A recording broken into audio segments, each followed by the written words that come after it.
Trent, can you hear us? Hello? I think he's on mute. Someone's on mute?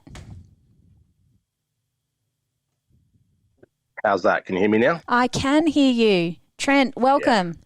You're from Royal Life, aren't you? I am. Royal Life, yes.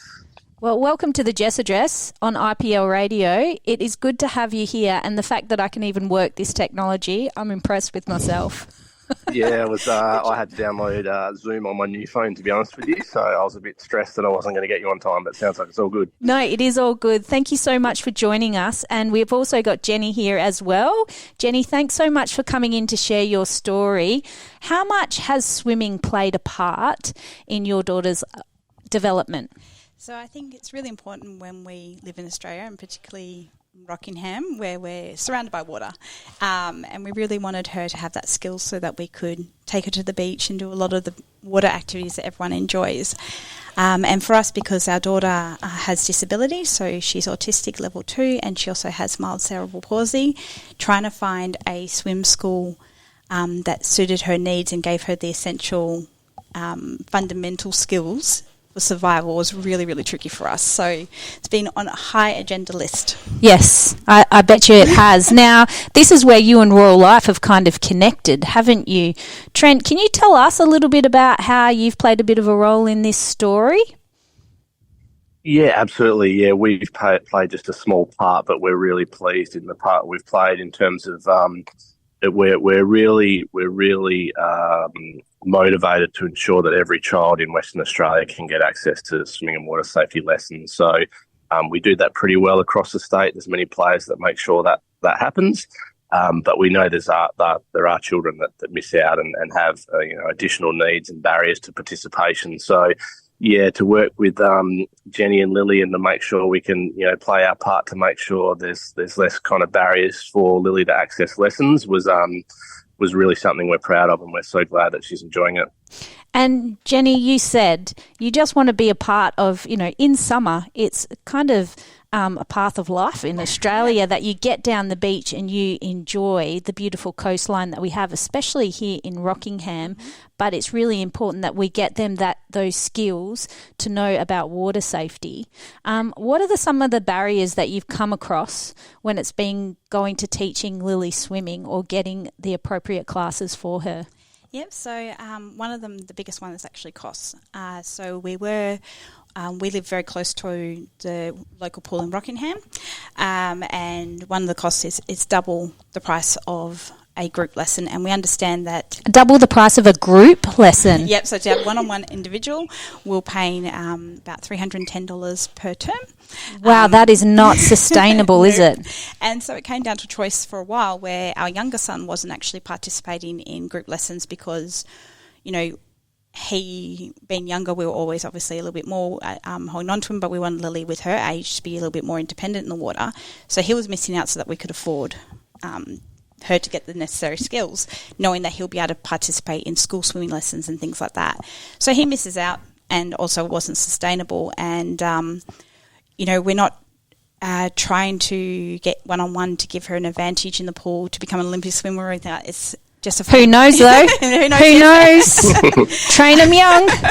It's a fundamental skill. And so although we understand that there's got to be, because it is one-on-one, a little bit more of a cost, it's just the double is, not sustainable, as you said. And also the skill set as well, working with a child that is neurodivergent.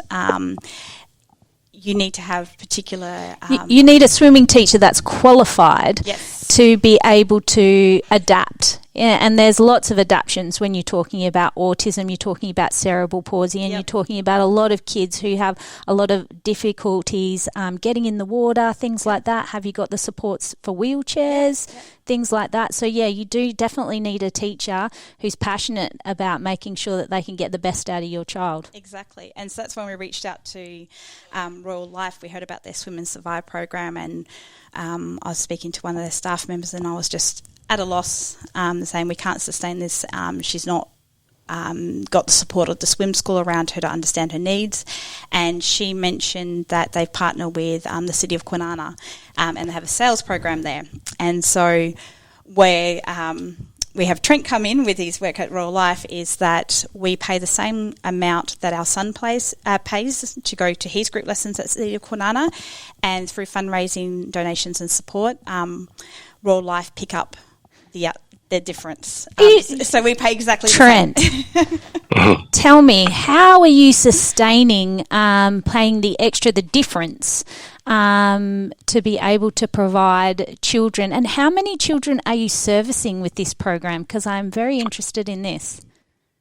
Yeah, absolutely. Look, the Swim and Survive Fund was developed just purely for that reason. We want to make sure that all children can get similar access to lessons. So part of the work we do at Royal Life Saving obviously is to advocate the importance of swimming lessons, but we know, like we said before, there's some barriers and we want it to be equitable for all. So the Swim and Survive Fund was essentially developed a number of years ago, where it's proceeds from some of the hard work we do out there in the community fundraising.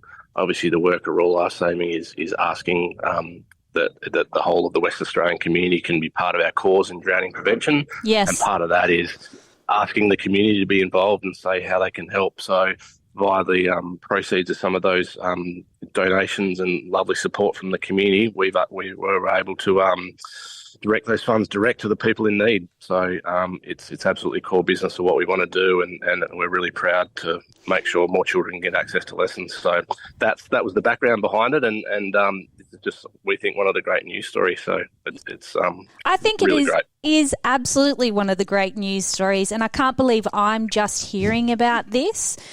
Jenny, thank you so much for coming in and sharing this, because I think this information will be of valid, will be of use to a lot of people within our community. So you're saying that it operates out of Kwinana? Yep, but again, one of their barriers now is the wait list. Yep. I've talked to a lot of families in the Rockingham area that are actually trying to get into there because there's nothing Why local. is it not happening at the Aqua Jetty? I'm just putting it out there, since it's a program that has a wait list. You would think that we would start incorporating it all aqua jetties and places where you can swim. And we spoke about that before, about the accessible lessons. Like, we spoke about Swimming on the Spectrum and that, their wait list, because it's not just about finding the teachers, it's about upskilling them, that they got the support. You obviously have pool space and things like that, but we need more local governments to jump on and work alongside organisations like Royal Life to expand what they're doing and support, that mutual work, because it's not sustainable. You're going to have kids that get access to these lessons, but they can only hold so many. Yes. You still have kids missing out. How do we support you, Trent? How do we support the Swim and Survive program that you're delivering? Oh, quite simply, if the broader community can help contribute to the fund, it helps more people like Lily. So if you see Royal Life Saving out at your local shopping centre, or you get a phone call and the like, and they ask if you can help, we know times are tough and cost of living is hard, but those that are available to help, we please ask you to do so, because the reality is that will ensure we can break down cost as one of the barriers to ensure that more of the programs exist. But likewise, that'll also enable us to work with local governments to, train more swim instructors, have more swim instructors skilled in working with children with additional needs, and that means we'll obviously get more children in the water. So it might be programs like SAIL, which are just great. It might be helping out children in regional and remote communities. It might be helping out children that have just arrived to Australia and haven't had access to swimming and water safety lessons. So essentially, those children from those populations are the ones that quite often struggle for lessons. So if the community can help, we would love to have them on board. And Royal Life Saving are all about reducing the risk, because if the people don't learn to swim, they potentially could be one of the statistics that you're trying to avoid. Yes, exactly right. Yeah, unfortunately, 32 people drowned in Western Australia last year. We've worked really hard to ensure that children in that primary school age bracket have a base set of swimming and water safety skills, and then that way they can go participate safely. Like Jenny mentioned before, we've obviously got a love of water in Western Australia, where it's pools, rivers, lakes, dams, or the ocean. But our main focus is to make sure that if children have a base set of skills, then they can go and do that safer. Can I tell you, Royal Life is definitely a brand that I trust. I did my swimming through Royal Life as a swim school teacher and also as a lifeguard back in my old Kalgoorlie days. Awesome. And, so I think everyone's had a little bit of experience with Royal Life. Can you tell me, how long has this brand been around? As long as me. Well, yeah, a lot longer than you, yes. 110 years, I think it is. It just occurred. So, we started on the banks of the river at Barrack Street, I believe, back in the day. And, a long history and brand. And these days, our mission remains the same, that we want to reduce the impact of drowning. So if we can do that by making the community safer, it's obviously our main focus, and you're right. The important players in the piece are the lifeguards out there. Importantly, in this world, the swim instructors. They are the people in the water making a difference. So teachers again. If we can get more, and exactly. Just call out to the work that City of Kwinana does. Their whole swim school program, and I won't name specific staff. Oh, name them. Name them. They deserve a platform where people congratulate them. I can be one of them. So Cecilia, Emma and Theo are probably the three key players in Lily's journey, and she went from, fighting against us to get into water, and, we're still at the basics of just trying to get her to duck her head underwater and get her head wet. She now is thriving. Sometimes she just doesn't want to get out of the water, and it's because they take the time to learn about what makes her tick. Yeah, what motivates her. Yep. What she needs, and then they'll talk to us. They're very supportive. And then for Royal Life as well, their staff members, when I was at a loss and I was just really feeling overwhelmed and thinking I'm never going to find something that works for us, the guidance that they provided us with, this is what you should be asking, this is what, you need to consider to make sure that you have a good fit for your child. So to both organisations, to Royal Life and to City of Kwinana, at the Aquatic Centre, we wouldn't be as happy as we are now and more confident about taking her to the beach. If it wasn't I can for them. see your smile is very big at the moment. How does that make you feel, Trent?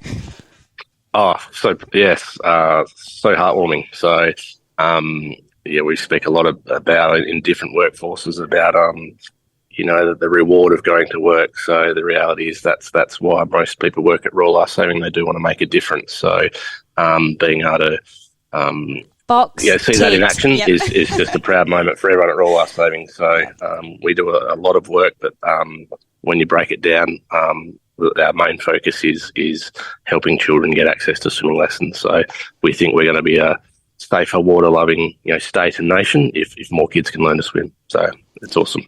Thank you so much for joining us on the Jess Address, Trent. It's been so nice talking to you, and I feel more educated about obviously the programs that you're running and the Swim and Survive program, obviously out at the City of Kwinana. I'm going to find out more. I'm going to find out ways that we can possibly support Royal Life so that we can get more kids going through that program and hopefully more teachers educated on how they can teach all ages, all abilities, because that's really important. Every kid should learn to swim. Definitely.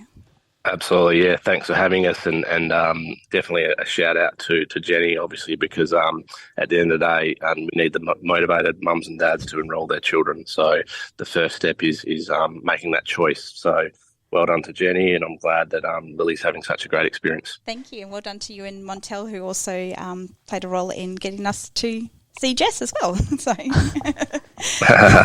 I feel special. You should be. Very special. Thanks so much. Absolutely. Thanks, Trent. All right, we're going to listen to a little bit of music next, but Jenny, don't leave me. Right. Don't leave me. Stay with me because I want you to talk about the word of the day, which is coming up next. Okay.